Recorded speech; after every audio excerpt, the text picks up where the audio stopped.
और साथियों, स्वागत है आप सभी का अनअकैडमी के इस ब्रांड न्यू प्लेटफॉर्म अभियान पर। चलिए साथियों, स्टार्ट कर लेते हैं हमारे इस सेशन को, जिसमें हमें बात करनी है हमारे आज के इस सेशन की। बहुत ही अच्छा सेशन ये होने वाला है, जिसमें अगर बात करें साथियों तो हम मध्य प्रदेश का टेस्ट जो है यहाँ पर स्टार्ट करने वाले हैं, शुरू करने वाले हैं। क्लियर है?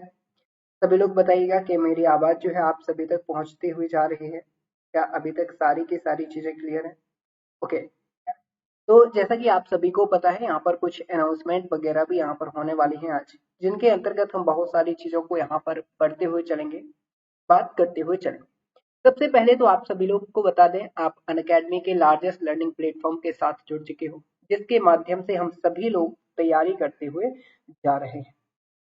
नेक्स्ट यहाँ पर देखेंगे साथियों, तो बहुत सारी बातें हैं जो कि आप सभी को यहाँ पर जाननी चाहिए, समझनी चाहिए, जिनके अंतर्गत अगर हम देखें तो हम यहाँ पर देखिएगा ध्यान से, मध्य प्रदेश का जो कि आपका जीके है वो आपका कवर कराएंगे शुभम सर के द्वारा। जो शॉर्ट डाला गया है आज, इसके अंतर्गत आप सभी को जानकारी दे दी गई है, उसके माध्यम से, शॉर्ट के माध्यम से, कि कौन कौन जो है क्या क्या यहाँ पर पढ़ा रहा है। साथियों, अभियान जिस पर आप सभी का बहुत अच्छा रिस्पॉन्स रहा है, बहुत अच्छा रिस्पॉन्स आपने दिया, बहुत ज्यादा सपोर्ट आप सभी लोगों ने हम लोग को किया, और आप सभी के सपोर्ट के मोटिवेशन के साथ ही हम लोग जो है यहाँ पर बहुत अच्छे से सेशंस को यहाँ पर चलाते हुए गए हैं।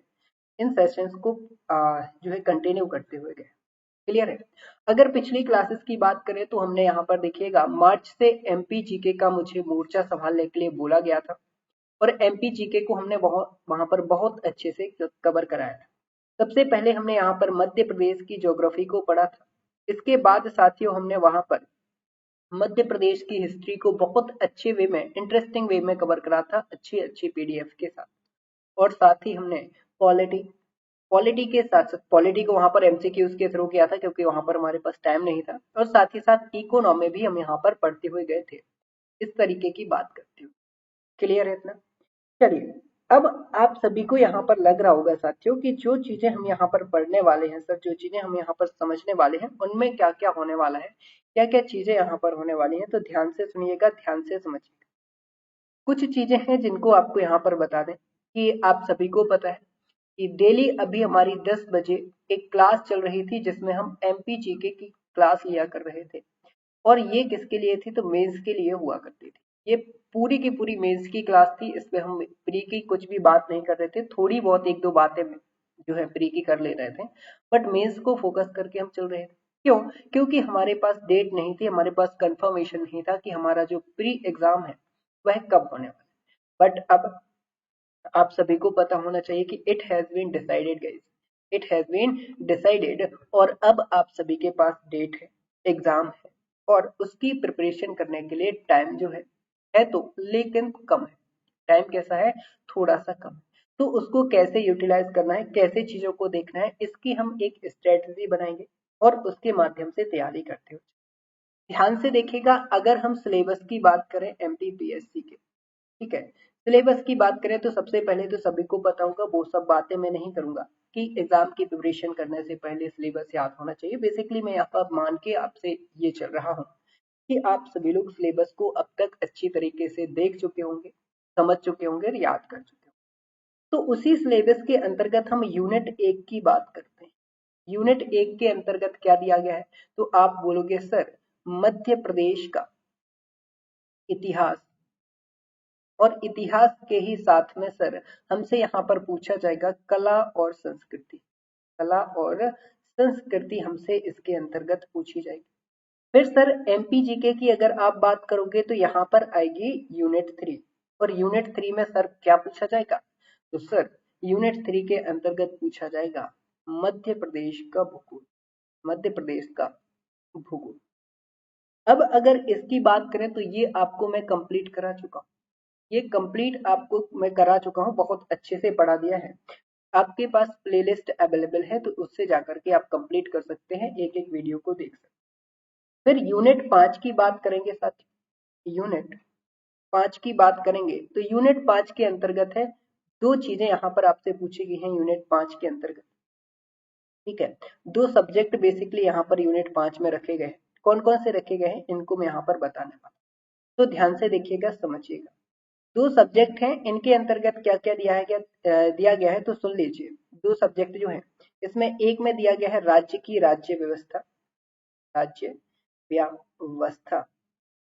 और दूसरे में दिया गया है साथियों राज्य की अर्थव्यवस्था, राज्य की अर्थव्यवस्था। तो दोनों व्यवस्थाएं यहाँ पर देखनी है।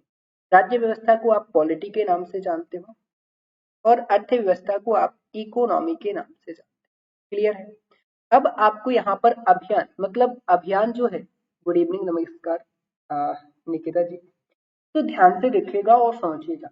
यूनिट 1 में आपको करा चुका हूँ इतिहास, यूनिट 3 में आपको करा चुका हूँ। हालांकि यूनिट 1 और यूनिट 3 फिर से हम पढ़ेंगे, बहुत अच्छे से पढ़ेंगे, बट फिलहाल हम इसको स्किप करेंगे। क्यों करेंगे?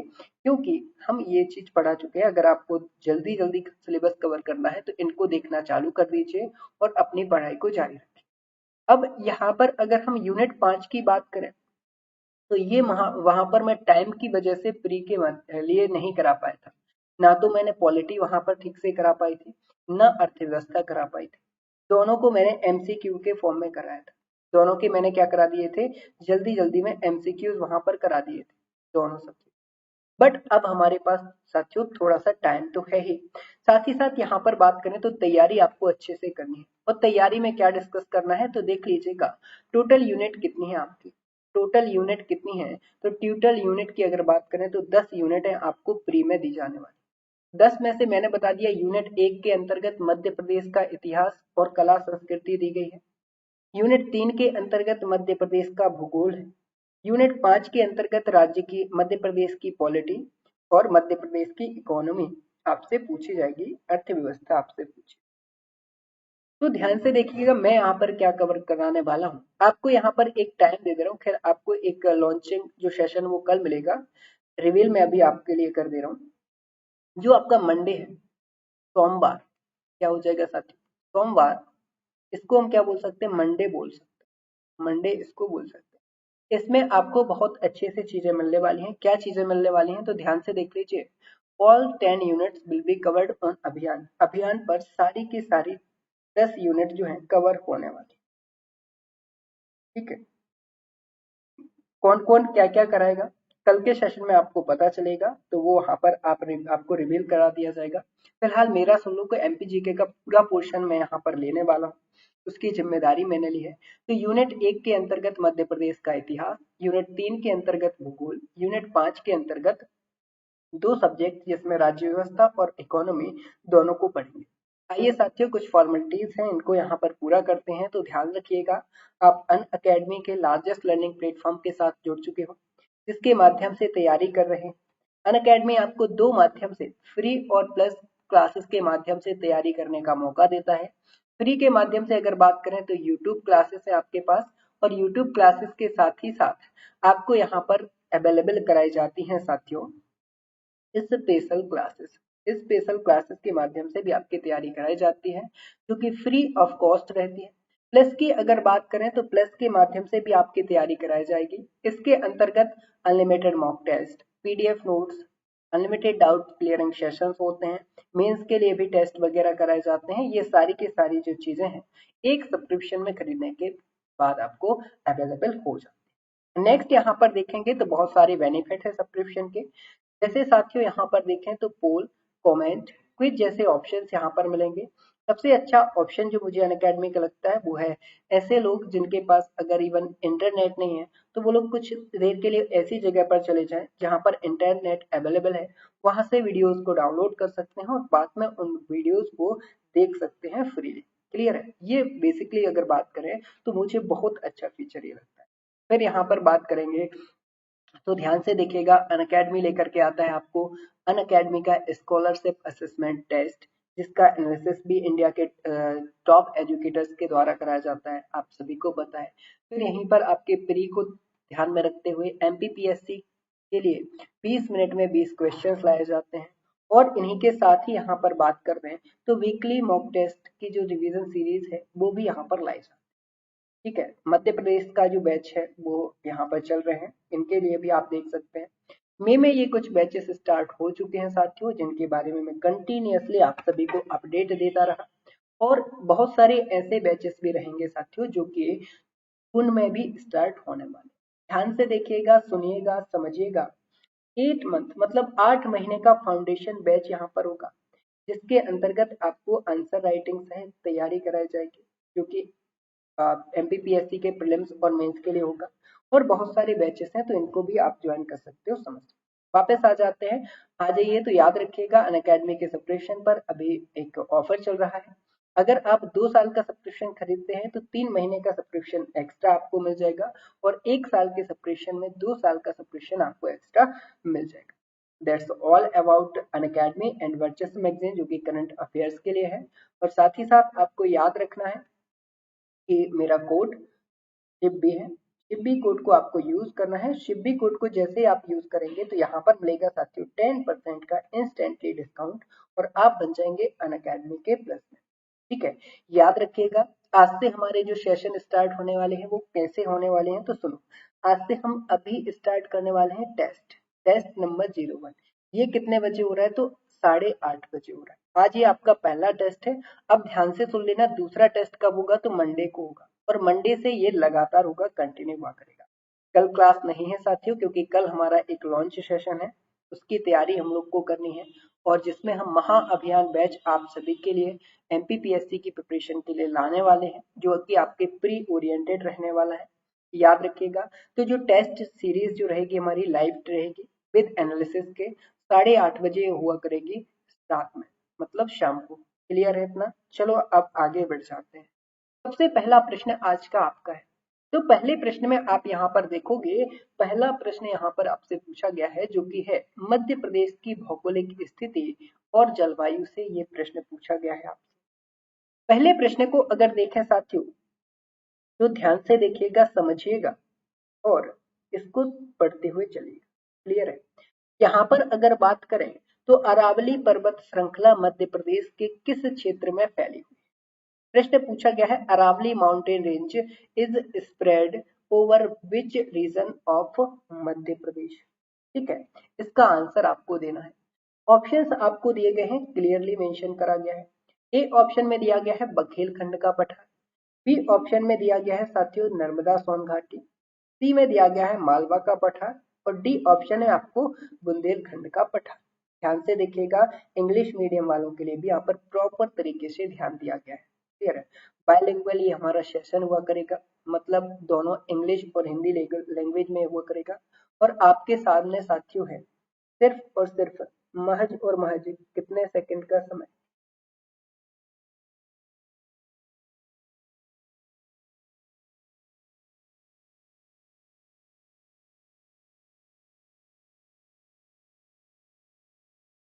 जब तो ये होता है साथियों, स्टार्ट यहाँ पर कर दिया है। ऑप्शन का आंसर वाला इस क्वेश्चन का आंसर आपको बताना था, समझाना था। तो बेसिकली अगर बात करें अरावली पर्वतमाला, जो अरावली पर्वत श्रृंखला है, इसकी अगर बात कर रहे हैं, मध्य प्रदेश के किस क्षेत्र में फैली? बिल्कुल सही है साथियों, मालवा के पठार में यह फैली हुई है। आंसर आपका क्या हो जाएगा, तो आंसर हो जाएगा मालवा का पठार, और आंसर सी इसका क्लियर हो जाएगा। ठीक है, क्या हो जाएगा आंसर सी? कैसे हो जाएगा, तो ध्यान से देख लेना। मैप अगर आपको बनाना आता है तब अच्छी बात है, नहीं आता है तो और अच्छी बात है, क्योंकि सीख जाओगे कुछ देर में। ठीक है, कुछ देर में नहीं तो दिन में। ये इस तरीके से आप बना सकते हो मैप।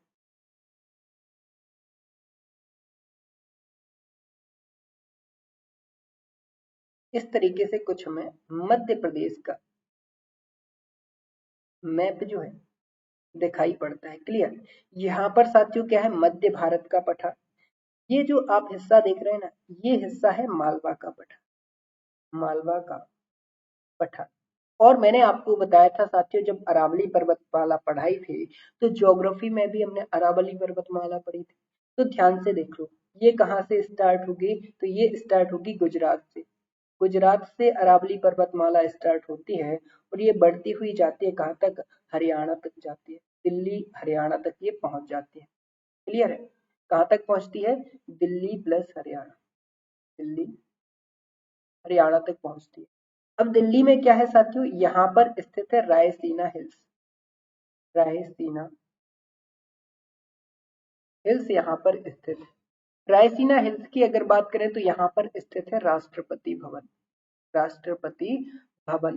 प्रश्न कैसे बनेगा? तो प्रश्न यहाँ से ऐसे बनेगा कि भैया निम्नलिखित में से राष्ट्रपति भवन स्थित है कहाँ पर है? अरावली पर्वतमाला में। ठीक है, एक प्रश्न आपका कवर हुआ। दूसरा प्रश्न पूछेगा राष्ट्रपति भवन किस पहाड़ी पर बना हुआ है? तो भैया आप बताओगे सर रायसीना हिल्स पर हमारा राष्ट्रपति भवन बना हुआ है। कहाँ आता है? तो यह दिल्ली के अंतर्गत आता है। राष्ट्रपति भवन कहाँ है साथियों? दिल्ली में है। और यहीं पर अगर बात कर लें तो मालवा का पठार से संबंधित किसका है? अरावली पर्वतमाला का। क्लियर है? जब हमने मध्य प्रदेश के यहाँ पर भू आकृतिक विभागों को पढ़ा था तब हमने देखा था कि मालवा का पठार जो है मध्य भारत के पठार से और साथ ही साथ यहाँ पर बुंदेलखंड के पठार से, यहाँ पर अरावली पर्वतमाला से और नीचे साइड से अगर बात करें तो नर्मदा सोन घाटी से घिरा हुआ है। ये सारी की सारी बातें हम यहाँ पर पढ़ते हुए गए थे, डिस्कस करते हुए। क्लियर है इतना? चलो आगे बढ़ जाते हैं। दूसरा प्रश्न आज का साथियों ध्यान से देखिएगा, ध्यान से सुनिएगा। प्रश्न अच्छा है और इम्पोर्टेंट है। प्रश्न को पढ़ते हैं सबसे पहले तो। नर्मदा सोन घाटी किन पर्वत श्रेणियों के मध्य स्थित है? इंग्लिश मीडियम वाले सुनना, Narmada valley is situated between which mountain ranges? Between which mountain ranges? जल्दी जल्दी आंसर कर दो अब सभी लोग। अब सभी लोग क्या करेंगे? जल्दी जल्दी आंसर करेंगे। ठीक,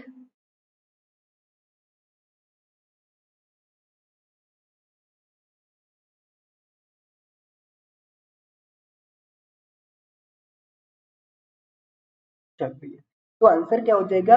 आंसर हो जाएगा बी, विंध्याचल एवं सतपुड़ा। आंसर कैसे होगा? तो ध्यान से देखो इसका।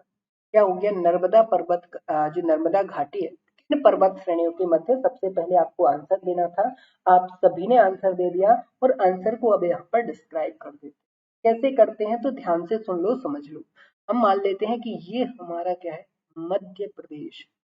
ये क्या है? हमारा मध्य प्रदेश। अब अगर मध्य प्रदेश को देखें तो यहाँ पर हमें मध्य प्रदेश में दो पर्वत श्रेणियां मुख्यतः देखने को मिलती है। एक का नाम है विंध्याचल, विंध्यांचल पर्वत श्रेणी, और दूसरे का नाम है साथियों सतपुड़ा पर्वत श्रेणी। क्या नाम है? सतपुड़ा पर्वत श्रेणी इसका नाम है। ठीक है, अब ध्यान से सुनना। जो हम यहाँ पर बात कर रहे हैं नर्मदा घाटी की, तो नर्मदा घाटी कैसी बहती है? आप सभी को पता है, नर्मदा नदी अनूपपुर जिले के पुष्पराजगढ़ तहसील के अमरकंटक पहाड़ी के माई की बगिया के सरस्वती सरोवर से निकलती है। ठीक है, और ये हो जाएगी हमारी नर्मदा घाटी। तो यहाँ पर देखो नर्मदा घाटी कहाँ पर है? बीच में है। किस किस के? विंध्याचल के और सतपुड़ा प्रदेश। कितना क्लियर है? चलो अगले प्रश्न की तरफ यहाँ पर चल रहे हैं। अभी हम विंध्याचल के पार्ट को यहाँ पर समझेंगे, पूरा पूरा डिस्कस करेंगे। क्यों? क्योंकि मैंने आपको टाइटल में दिया हुआ है डेली लाइफ टेस्ट। अब आपका ये डेली रिवीजन होने वाला है मध्य प्रदेश का। ज्योग्राफी साथियों मैं पहले पढ़ा चुका हूँ, अब ज्योग्राफी का रिवीजन कराऊंगा, वो भी थ्रू एमसीक्यूज। याद रखिएगा ध्यान से। क्लियर है? चलो आगे बढ़ जाते हैं, अगले प्रश्न की तरफ यहाँ पर चलते हैं। नेक्स्ट यहाँ पर ध्यान से देखिएगा, समझिएगा। प्रश्न को पढ़ लो सबसे पहले तो। प्रश्न क्या है? मध्य प्रदेश के किस पहाड़ी को सतपुड़ा की रानी कहा जाता है? Which hill in Madhya Pradesh is called the queen of Satpura? Jabalpur की पहाड़ी को, पचमढ़ी की पहाड़ी को, अमरकंटक की पहाड़ी को, या फिर बड़वानी को? ठीक है, चलो जल्दी जल्दी आंसर दो सभी लोग। बहुत बढ़िया गई सुष्मिता जी, दीक्षा दी, शिवांगी जी, बहुत गोविंद जी, बढ़िया आंसर आप सभी लोग यहाँ पर देते जा रहे हैं। तो यहाँ पर अगर बात करें कमलेश जी, अनिल जी, बहुत बढ़िया गई, बहुत बढ़िया। चलो देते जाओ आंसर। तो ये आंसर क्या हो जाएगा? बिल्कुल करेक्ट है, पचमढ़ी आपका आंसर हो जाएगा। ठीक है, सतपुड़ा की रानी इसको कहा जाता है। किसकी रानी कहा जाता है? सतपुड़ा की रानी। यहाँ से प्रश्न आपसे बनता है साथियों, सतपुड़ा की रानी तो कहा जाता है, लेकिन पचमढ़ी जो है किस जिले के अंतर्गत पड़ता है? जिला आपसे कभी कभी पूछ लिया था, तो जल्दी से अब ये कमेंट बॉक्स के अंदर आप सभी को बताना। कि पचमढ़ी जो है किस स्थान पर पड़ता है, किस स्थान पर पचमढ़ी पड़ता है, जल्दी जल्दी आप बताएंगे, है ना। और तथ्य भी यहाँ पर बताऊंगा। तो प्रश्न यहाँ पर पड़ेगा कि सतपुड़ा कहाँ पर है, पचमढ़ी में। पचमढ़ी कहाँ पर है साथियों, बिल्कुल सही है, जिला हो जाएगा होशंगाबाद। क्या हो जाएगा, होशंगाबाद इसका जिला हो जाएगा। अब यहीं से फैक्ट बनता है कि मध्य प्रदेश का सबसे वर्षा वाला क्षेत्र, मध्य प्रदेश की सबसे अधिक वर्षा कहाँ पर होती है, सबसे अधिक वर्षा, अधिक वर्षा कहाँ पर होती है, तो आंसर करोगे साथियों पचमढ़ी। आंसर क्या करोगे, पचमढ़ी में सबसे ज्यादा वर्षा होती है। कितने सेंटीमीटर होती है, सेंटीमीटर आपसे पूछ सकता है, तो आंसर क्या बताएंगे, आंसर बताएंगे लगभग 200 सेंटीमीटर, लगभग 200 सेंटीमीटर। अब लगभग क्यों बोल दिया, क्योंकि कई बुक्स में आपको 200 मिलेगा, कई बुक्स में 199 मिलेगा, ठीक है, तो ये आप लगभग में लेते हुए चले, ठीक है। 150 की अगर बात करें साथियों, तो ये सतपुड़ा पर्वत श्रेणी का है और औसत है, ये औसत है साथियों, ये औसत जो है वर्षा है, ये मान के चलोगे आप, ठीक है, मतलब पढ़ते हुए चलोगे। अगले प्रश्न की तरफ चलेंगे, तो इसका आंसर क्या था, इसका आंसर था साथियों बी, पचमढ़ी इसका आंसर हुआ करता। नेक्स्ट यहाँ पर देखेंगे, मध्य प्रदेश के किस जिले को दक्षिण का द्वार कहा जाता है, क्या पढ़ोगे, मध्य प्रदेश के किस जिले को दक्षिण का द्वार कहा जाता है, जल्दी जल्दी बता। Which district of Madhya Pradesh is called the gate of south MP, ठीक है, गेट ऑफ, हाँ, गेट ऑफ साउथ। चलो जल्दी जल्दी बताओ, बिल्कुल बहुत बढ़िया गई, बहुत सही, बाकी सभी लोग भी आंसर देते हुए चलेंगे, है ना, बहुत बढ़िया। नेक्स्ट, तो यहाँ पर आंसर क्या होगा, आंसर क्या था साथियों, ए, बुरहानपुर, ठीक है। आपसे प्रश्न पूछेगा बुरहानपुर दर्रा, यहीं से क्या बनता है, बुरहानपुर एक दर्रा है, शायद आपने कभी पढ़ा हो। अगर आपने नहीं पढ़ा तो मध्य प्रदेश में एक आपको दर्रा पढ़ने को मिलेगा, जिसे हम बोलते हैं बेसिकली, एक दो दर्रे हैं, दो दर्रे हैं यहाँ पर मध्य प्रदेश में, एक तो बुरहानपुर दर्रा हो जाएगा और एक हो जाएगा असीरगढ़ दर्रा, असीरगढ़ की पहाड़ियां हैं जो, बुरहानपुर दर्रा। और साथ ही साथ यहाँ पर हम बात करेंगे साथियों असीरगढ़ दर्रे की, असीरगढ़ दर्रा, ठीक है। तो बेसिकली दोनों को हम पढ़ेंगे, फिलहाल हम यहाँ पर बात करेंगे बुरहानपुर दर्रा की। ये कहाँ पर स्थित है, तो अगर ये आपसे पूछा जाए तो याद रख लीजिएगा, राजपीपला पहाड़ी, राजपीपला पहाड़ी, और कहाँ पर, महादेव पहाड़ी, महादेव, राजपीपला पर्वत को आप बोल सकते हो और महादेव पर्वत बोल सकते हो, महादेव पर्वत इसको बोल दोगे, ठीक है, ये आप बोल दोगे। राजपीपला जो पर्वत है और महादेव पर्वत के बीच से एक पास है, जहां से एक रास्ता है, जहां से हम लोग आ जा सकते हैं, व्यापार वगैरह कर सकते हैं, तो यहीं से क्या होता है, दक्षिण का द्वार माना जाता है, ठीक है। ये कहाँ पर है, बुरहानपुर के आसपास पड़ता है, इसी के कारण इसका नाम पड़ा है बुरहानपुर दर्रा, ठीक है। आपसे पूछा जाएगा बुरहानपुर दर्रा किस जिले में स्थित है, तो बुरहानपुर में। पूछा जा सकता है कि बुरहानपुर जो दर्रा है वह किन दो पहाड़ियों के या फिर पर्वतों के मध्य स्थित है, तो आंसर क्या लगाएंगे, तब आंसर लगाएंगे साथियों हम राजपीपला पहाड़ी या फिर महादेव पर्वत। चलो भैया अगले प्रश्न की तरफ यहाँ पर चलते हैं।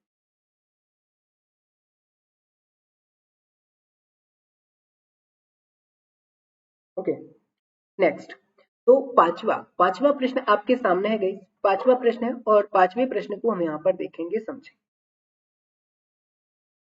ठीक है। पांचवा प्रश्न यहाँ पर दिया गया है, मध्य प्रदेश के निम्नलिखित में से कौन सी भारतीय भ्रंश घाटी के नहीं है, या फिर मतलब यहाँ पर पूछा गया सीधी सीधी, कौन सी नदी, ये तो हटा दो, भारतीय भ्रंश घाटी में नहीं बहती, नहीं बहती है। अब जल्दी जल्दी बताओ, अधीर जी आपको पता होगा शायद, ठीक है, आप कॉल कर लीजिएगा, मेरा नंबर आप में से बहुत सारे स्टूडेंट्स के पास है, तो वो लोग आपको दे देंगे और कॉल करके आप सारी की सारी डिस्कशन यहाँ पर पूछ लीजिए। ये थोड़ा कॉन्फिडेंशियल है, तो on class I can't tell that, clear. Which of the following Indian faults, which of the following river does not flow in rift valley. Answer आपको देना है, प्रश्न आपको दिया, ऑप्शन दिए गए हैं सोन, नर्मदा, ताप्ती और चंबल। तो as it is shown in comment box, your answer is very correct guys. तो आपका आंसर बिल्कुल सही है, चंबल यहाँ पर बिल्कुल सही हो जाएगा। चंबल जो है क्या करती है, बीहड़ का निर्माण करती है, बीहड़ में से बहती हुई जाती है, ठीक है। और बाकी सोन, नर्मदा और ताप्ती, ये तीनों जो नदियां हैं वो रिफ्ट वैली से, भ्रंश घाटी से बहती हुई जाती हैं, ठीक है, याद रखेंगे। अब बहना, बहते हुए जाना मतलब क्या होता है गाइस, बहते हुए जाना मतलब होता है साथियों फ्लो होना, ठीक है, ये आप याद रखेंगे।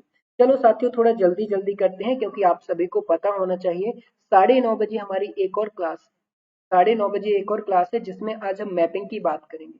किसकी बात करेंगे, मैपिंग की बात करेंगे। तो बहुत सारे क्वेश्चन हैं आज, बट शायद वो पूरे नहीं हो पाएंगे, बट हम कोशिश करेंगे जल्दी जल्दी यहाँ पर खत्म करने।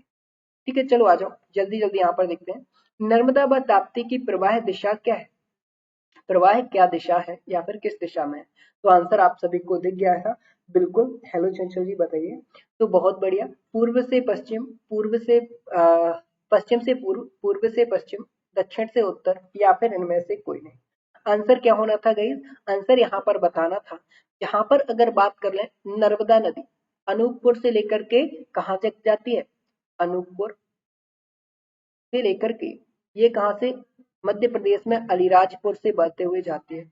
और ताप्ती नदी बैतूल मुल्ताई, बैतूल के मुल्ताई नामक जगह से, मुल्ताई पहाड़ी से ये निकलेगी और महाराष्ट्र में एंटर करते हुए आगे जाती है। तो ये किस साइड से बह रही है, ये साथियों आप सभी को पता है, ये दिशा कहलाती है पूर्व, ये कहलाती है पश्चिम, ये क्या कहलाती है, पश्चिम। और किस साइड बह रही है, तो दोनों नदियां पूर्व से पश्चिम की ओर बह रही हैं। इस कारण से आपका आंसर जो होगा बी करेक्ट हो जाएगा, बी आंसर बिल्कुल करेक्ट हो जाएगा। क्लियर है। नेक्स्ट, अब यहाँ पर देखिएगा, यहाँ पर अगर बात कर लें मध्य प्रदेश की भौगोलिक स्थिति व जलवायु, मध्य प्रदेश की भौगोलिक स्थिति व जलवायु से एक अगला प्रश्न है, 7वां प्रश्न। एक भूवैज्ञानिक दृष्टिकोण से मध्य प्रदेश का सबसे पुराना भूभाग कौन सा है, from a geological point of view, ठीक है, यहाँ पर आप बोल सकते हैं geographical point of view, which is the oldest territory और ओल्डेस्ट, बोल सकते हो रीजन, ओल्डेस्ट यहाँ पर रीजन बोल सकते हो, RASION ऑफ मध्य प्रदेश। तो कौन सा भाग जो है सबसे पुराना है, आंसर क्या होगा,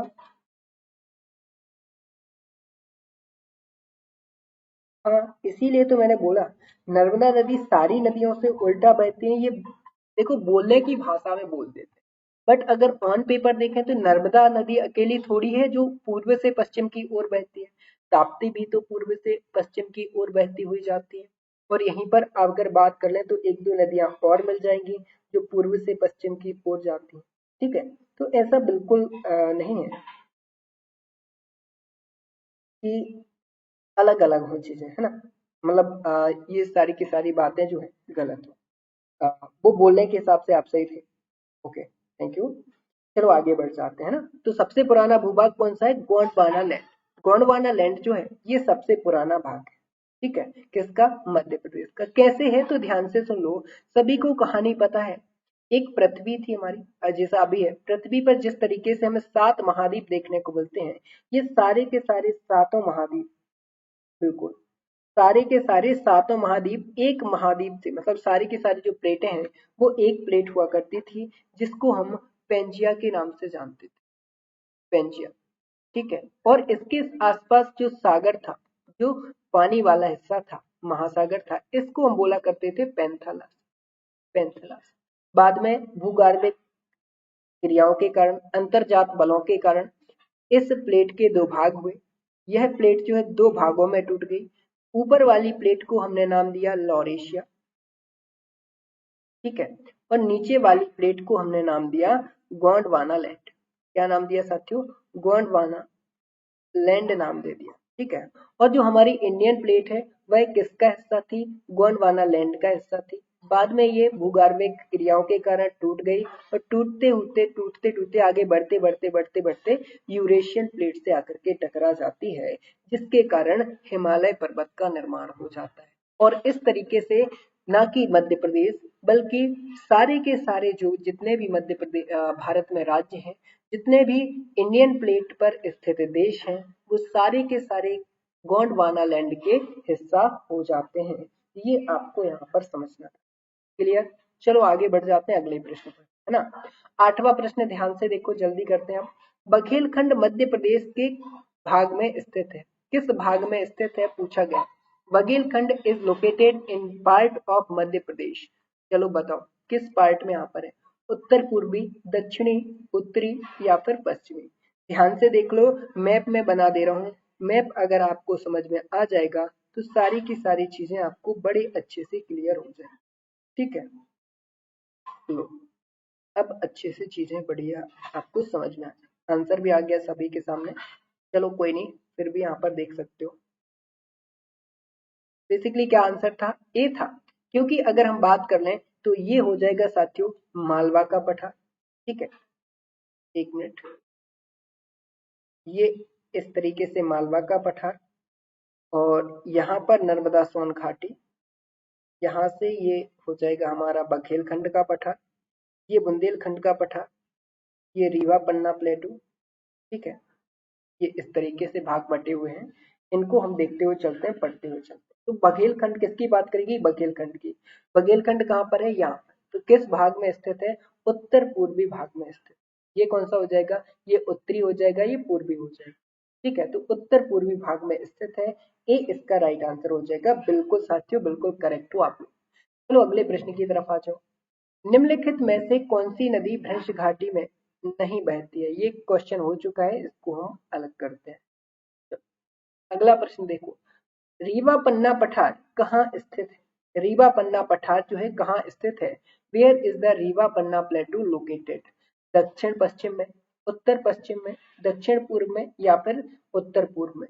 तो भैया जब हम मध्य प्रदेश के नक्शे को यहाँ पर बनाते हैं तो यहाँ पर साथियों में बुंदेलखंड के पठार के बस थोड़े से ही नीचे हमें रीवा पन्ना का पठार देखने को मिलता है। रीवा पन्ना का पठार, इसके अंतर्गत दमोह, सागर, ठीक है, पन्ना, रीवा, सतना वाले जिले आते हैं। तो ये कहाँ पर स्थित हो जाएगा, ये भी साथियों स्थित हो जाएगा। आंसर हो जाएगा डी, उत्तर पूर्व। बिल्कुल क्लियर, ठीक है, उत्तर पूर्व में ये भी स्थित हो जाएगा।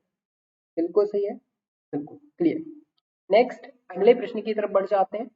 मध्य प्रदेश का कौन सा क्षेत्र अवंती महाजनपद से जुड़ा हुआ है।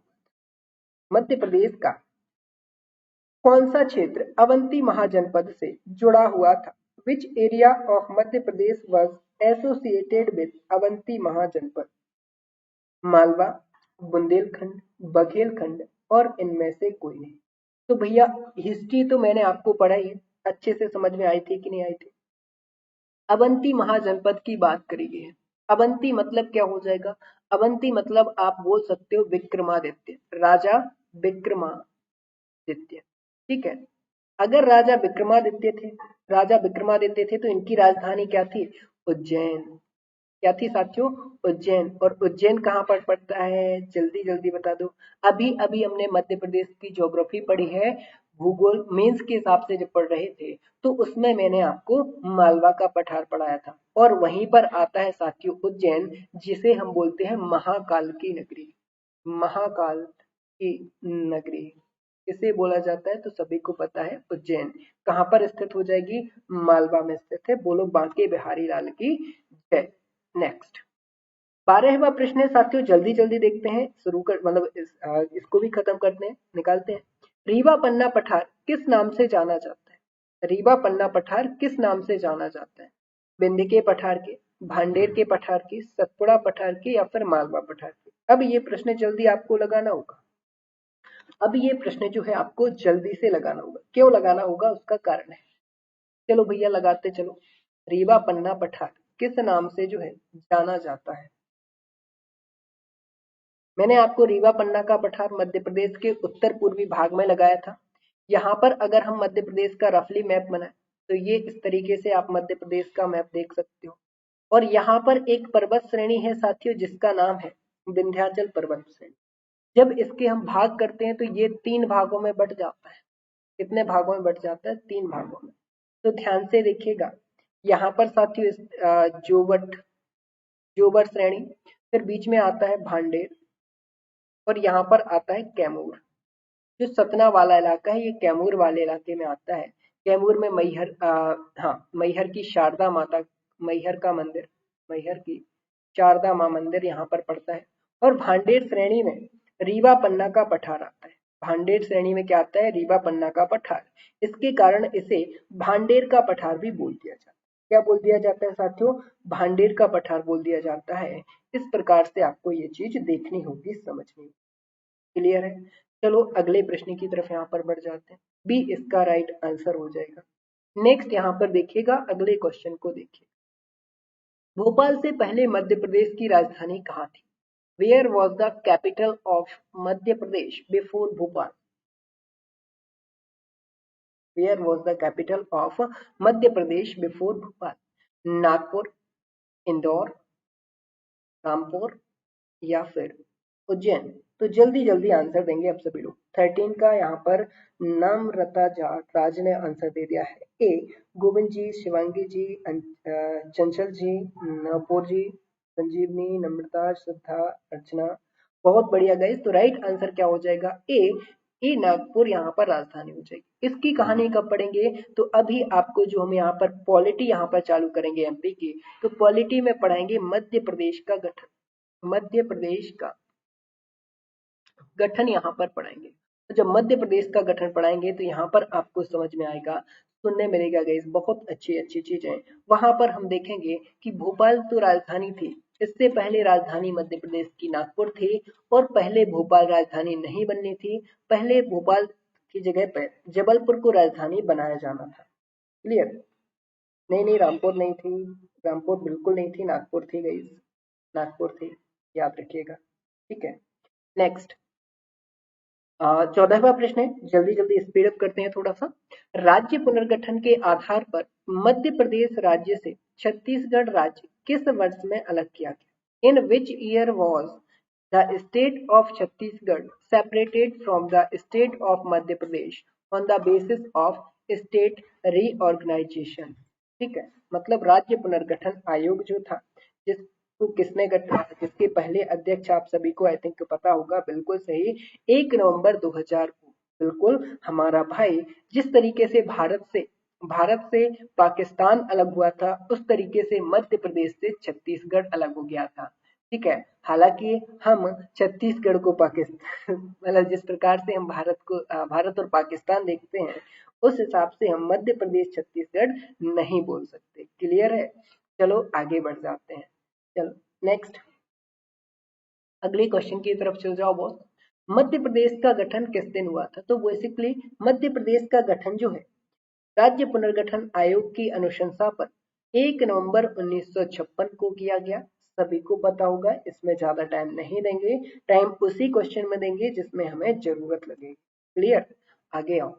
नेक्स्ट यहाँ पर देखिएगा, मध्य प्रदेश में क्षेत्रफल की दृष्टि से सबसे छोटा जिला कौन सा है? जल्दी जल्दी बता दो। क्षेत्रफल की दृष्टि से मध्य प्रदेश का सबसे छोटा जिला आपसे पूछा गया, सबसे छोटा जिला आपसे पूछा गया है, कौन सा है? बढ़िया तरीके से बताइए और बहुत बढ़िया आंसर हो जाएगा साथियों सभी का बी। कब बनाया गया था? कब बनाया गया था? तो आप सभी को पता होना चाहिए, 2018 में इसको बनाया। ठीक है, 2018 में ये बना था, याद रखिएगा। ठीक है, सबसे नया जिला कौन सा जिला है? 52वां जिला है, 52वां जिला कौन सा है? निवाड़ी है। अगर साथियों निवाड़ी की बात करें, बिल्कुल सही, 2 अक्टूबर भी यहाँ पर ऐड कर लो। फिर इतना डीप तो आपसे अब नहीं पूछेगा, लेकिन हाँ सन जरूर पूछ सकता है, तो यहाँ पर 2018 जरूर बने। यहाँ पर एक प्रश्न आपसे पूछेगा, विधानसभा सीटें कितनी है? विधानसभा की सीटें कितनी है? तो याद रख लीजिएगा, 3 विधानसभा सीटें हैं। कितनी है? 3 विधानसभा सीटें यहाँ पर आपको देखने को मिल जाएंगी। क्लियर है? ये इंपॉर्टेंट क्वेश्चन रहेगा। खैर अभी हम गठन में पढ़ेंगे तो इसको भी पढ़ा देंगे। आगे बढ़ जाओ बस। बुंदेली अपनी सीमाओं को बांटता है, सीमाओं से बांटता है, से यहाँ पर होना चाहिए। अपनी सीमाओं से बांटता है। किस किस को? मालवा और बुंदेलखंड को, ग्वालियर और मालवा को, उज्जैन और सांची को, बुंदेलखंड और सांची को। याद रखिएगा चंदेरी, चंदेरी में किसने आक्रमण किया था? तो आप सभी को पता होगा बाबर ने किया था। ठीक है, बाबर के साथ साथ किसने किया था? तो खिज्र खां ने किया था। सॉरी, खिज्र खां नहीं था वो, सॉरी कौन सा था? दिलावर खां गोरी। ठीक है, दिलावर खां था, उसने भी इस पर आक्रमण करा था। हिस्ट्री को अब पढ़ेंगे तो उसको आपको पढ़ाएंगे, देखिए यहाँ पर बताएंगे। चलो आगे बढ़ो। तो यहाँ पर बेसिकली सबसे पहले पूछा है चंदेरी कहाँ पर स्थित है? तो चंदेरी किसके लिए फेमस है? साड़ियों के लिए। चंदेरी की जो साड़ियां हैं बहुत ज्यादा फेमस है। ठीक है, और ये किन दो सीमाओं को बांटता है? तो ये बांटता है साथियों मालवा और बुंदेलखंड की सीमाओं को अलग करता है। बिल्कुल सही। चंदेरी किस जिले में पड़ता है? बिल्कुल सही है, अशोकनगर में पड़ता है। अशोक नगर में पड़ता है। ठीक है, याद रखें। नेक्स्ट, वर्ष 2013 में मध्य प्रदेश के किस जिले में अत्याधुनिक वेधशाला स्थापित की गई? In which district of Madhya Pradesh was the state of the art observatory established in 2013?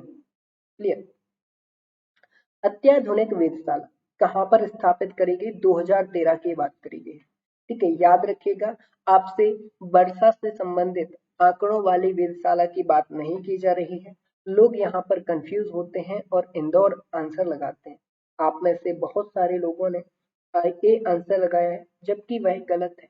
अगर आपसे मौसम संबंधी आंकड़ों का पूछा जाए, याद रखिएगा यहाँ पर मौसम संबंधी आंकड़े, मौसम संबंधी आंकड़े कौन रखता है? तो ये इससे संबंधित जो वेधशाला है ये कहाँ पर है? इंदौर में है। ठीक है, लेकिन अगर अत्याधुनिक वेधशाला की बात करी जाए तो ये कहाँ पर स्थापित करी गई है?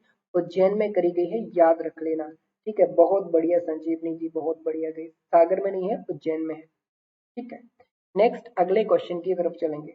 अगला प्रश्न देखिएगा, मध्य प्रदेश किस प्रकार की जलवायु वाला प्रदेश है? Madhya Pradesh is a region with which type of climate? Madhya Pradesh में सीधा आपसे पूछ सकता है किस प्रकार की जलवायु पाई जाती है? केवल उष्णकटिबंधीय, केवल मानसूनी जलवायु, मानसूनी उष्णकटिबंधीय जलवायु, या फिर सम जलवायु? तो जल्दी जल्दी आंसर बता दो boss.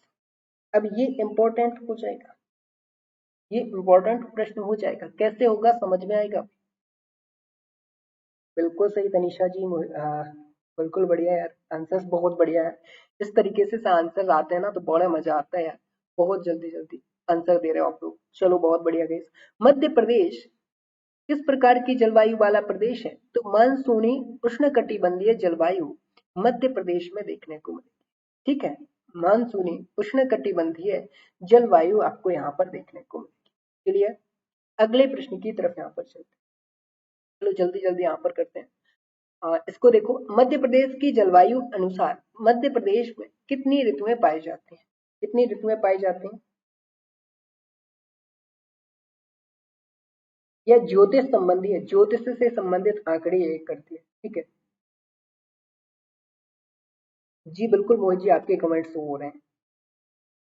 How many seasons are found in the state according to climate of India? ठीक है, जलवायु के अनुसार मध्य प्रदेश में कितने प्रकार की ऋतुएं पाई जाती हैं? तो भैया मध्य प्रदेश में तीन, चार नहीं होगा, शरद ऋतु यहाँ पर नहीं होती। यहाँ पर देखो चार जिसने बोला है ना अनिल जी, शरद ऋतु जो है मध्य प्रदेश में, शरद ऋतु मध्य प्रदेश में नहीं होती। ठीक है, याद रखेंगे ये चीज। तो आंसर क्या होगा? बी यहाँ पर करेक्ट आंसर होगा। नेक्स्ट,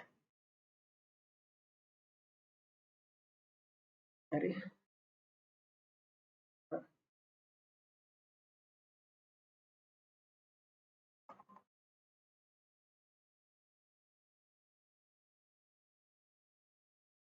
चलो 1 मिनट रुको, पहले इसको इरेज करते हैं। चलो भैया, मध्य प्रदेश के किस क्षेत्र की जलवायु को सम जलवायु कहा जाता है? याद रखिएगा, इसी क्षेत्र की जलवायु को फाहयान ने, फाहयान ने विश्व की सर्वश्रेष्ठ जलवायु कहा है। विश्व की सर्वश्रेष्ठ जलवायु कहाँ है? विश्व की सर्वश्रेष्ठ जलवायु कहा गया है, किसको कहा है? तो मालवा के पठार की जो जलवायु है, किस प्रकार की जलवायु है साथियों? सम जलवायु, सम जलवायु देखने को मिलेगी। और फाहियान ने विश्व की सर्वश्रेष्ठ जलवायु कहा है। इसी से संबंधित मालवा की, देखो मालवा की गंगा कैसे कहा जाता है? मालवा की गंगा, मालवा की गंगा किसे कहा जाता है? याद रखिएगा, क्षिप्रा नदी को,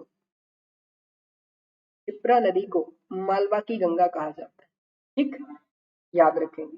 नेक्स्ट, क्षिप्रा नदी कहाँ से निकलती है? सभी को पता है, मऊ से निकलती है। पचमढ़ी 199 सेंटीमीटर, बिल्कुल क्लियर है, हारलेन जी। ठीक है। नेक्स्ट, मध्य प्रदेश में सर्वाधिक वर्षा किस स्थान पर होती है? अभी अभी बताया था, जल्दी आंसर लगा दोगे सभी लोग। आंसर आ भी गया आपके सामने। मध्य प्रदेश को सर जलवायु के आधार पर चार भाग, देखो मध्य प्रदेश के आधार पर, जलवायु के आधार पर ऋतुओं की पूछी गई थी, चार भागों में बांटा गया है, लेकिन जो है वहां पर ऋतुएं पूछी गई थी आपसे, जलवायु क्षेत्र नहीं पूछे गए थे। ठीक है, वो आपको शिवांगी जी क्लियर करना होगा, थोड़ा सा क्वेश्चन को ध्यान से आपने शायद नहीं पढ़ पाए थे। तो बिल्कुल सही है, आंसर क्या होगा? पचमढ़ी यहाँ पर राइट आंसर। घोड़ा डोंगरी कल परसों की क्लास में, ज्योग्राफी की क्लास में मैंने पढ़ाया था, अगर आपने देखा हो। ठीक है, आगे बढ़ो। मध्य प्रदेश का न्यूनतम वर्षा वाला स्थान कौन सा है? ये देखो, अभी सबसे अधिक वर्षा पड़ी कि नहीं पड़ी? अब आपसे पूछा जा रहा है सबसे कम वर्षा कहाँ पर है। सबसे कम वर्षा आपसे पूछी गई है, नीमच, ग्वालियर, भिंड या फिर मुरैना। नीमच से संबंधित एक जानकारी है, 1857 का जो विद्रोह था, सबसे पहले कहां से चालू हुआ? तो ये चालू हुआ था नीमच से। और नीमच जो है, नीमच एक नीमच नहीं है साथियों, ये एक ब्रिटिश आर्मी का एक बैरक हुआ करता था।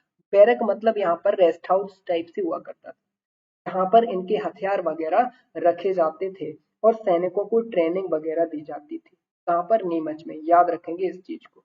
फिर यहाँ पर क्वेश्चन था, न्यूनतम वर्षा वाला स्थान या फिर जिला आपसे पूछ सकेगा, तो तो भिंड आप आंसर लगाएंगे। भिंड, बिल्कुल, भिंड का स्थान कौन सा है? गोहद, ये भी क्लियर है, गोहद वाले इलाके में, गोहद में।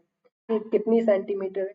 कितने सेंटीमीटर है? बिल्कुल सही है गोविंद जी, 55 सेंटीमीटर, बहुत बढ़िया। नेक्स्ट, चलो 3 प्रश्न और लगाएंगे और इसको एंड अप करेंगे इस सेशन को। बाकी आपको पता है 9:30 बजे मैपिंग की क्लास होगी, तो उसमें मिलेंगे। मध्य प्रदेश में शीत ऋतु में लौटने वाले मानसून को, होने वाली वर्षा को क्या कहा जाता है? जल्दी जल्दी बताना। What is the monsoon rainfall that returns in winter in Madhya Pradesh is called? पाला, मावठा, ओला, सियाला, फ्रॉस्ट, मावठा, हेलस्टोन और स्याला। तो क्या कहा जाता है? मावठा इसको बोला जाता है, या फिर कई बुक्स में इसको मावठ भी लिखा होगा, मावठ भी इसको बोल दिया करते हैं, कई बुक्स में लिखा देखा है, मैंने भी देखा है, नो डाउट। बिल्कुल। तो चलो अब इसको भी समझते हैं, ये इसका कारण क्या है? मावठ का कारण क्या है? कारण इसका बोलते हैं साथियों पश्चिमी विक्षोभ, पश्चिमी विक्षोभ। ये कैसा कारण है? तो इसको समझो। अब आपने हमारे इंडिया का अगर नक्शा देखा हो, देखा क्या होगा? देखा ही होगा, देखा हो क्या मतलब देखा ही होगा, इस तरीके से है। अब ये पाकिस्तान, यहाँ पर अफगानिस्तान, ठीक है, और ये यहाँ से स्थित स्थित आ जाएगा कौन सा? अराल सागर आपको देखने को मिलेगा। अराल सागर वाले इलाके से, यहाँ से देखो ये कौन सी पवने उठेंगी? मानसूनी पवने यहाँ पर उठेंगी, मानसूनी पवने यहाँ पर उठेंगी, तो ये देखो इस इलाके में आती हुई जाएंगी, ये इस तरीके से आती हुई जाएंगी।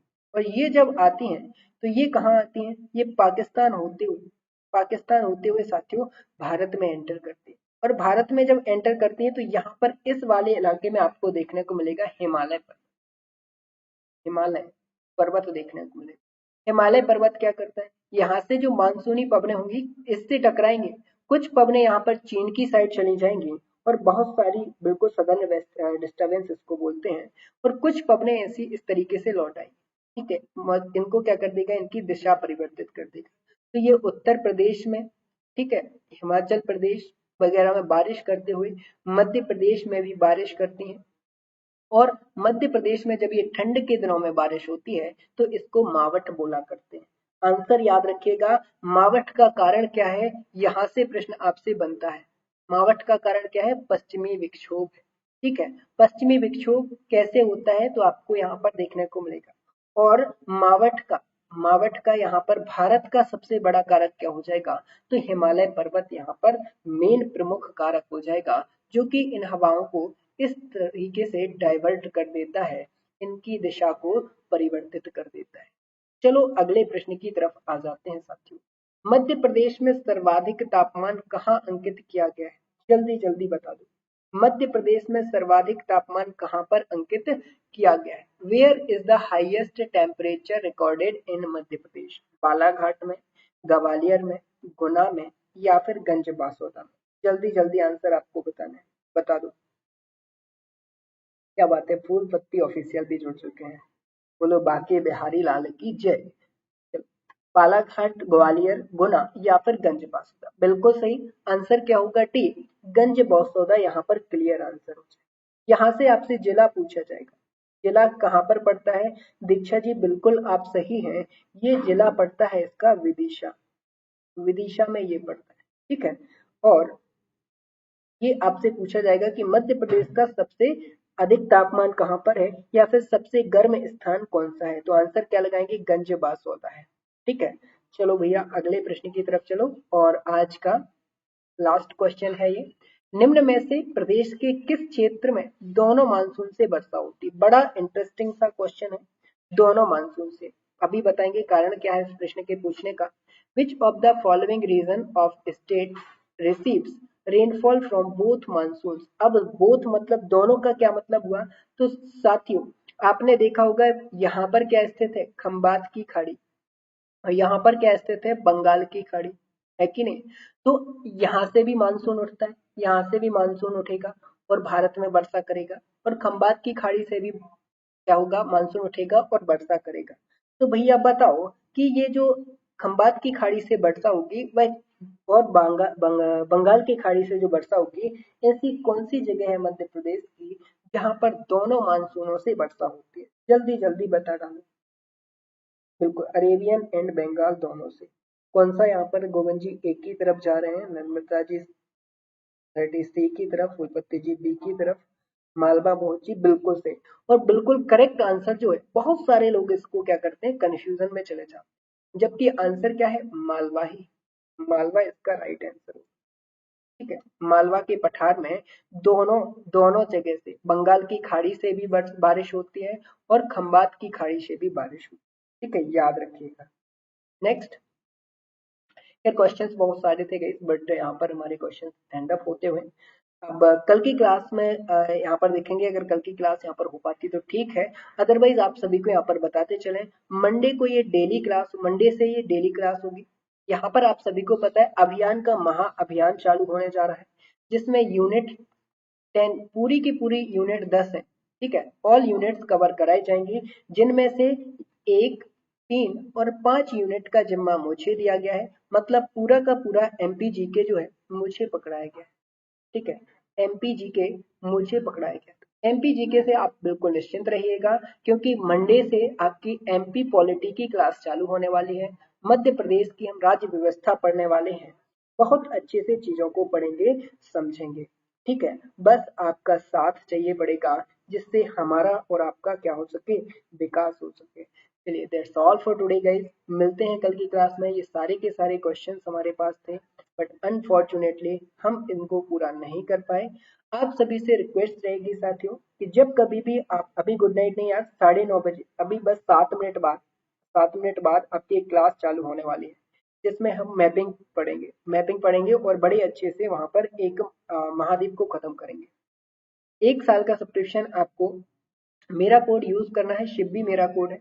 इस कोड को आप यूज करेंगे तो 10% का डिस्काउंट आपको मिलेगा। 1 साल का सब्सक्रिप्शन मिल जाएगा 7,920 रुपए में, और 2 साल का सब्सक्रिप्शन मिल जाएगा 11,520। Clear? That's all for today, bye bye guys, मिलते हैं कल की क्लास में, तब तक के लिए आप सभी से विदा।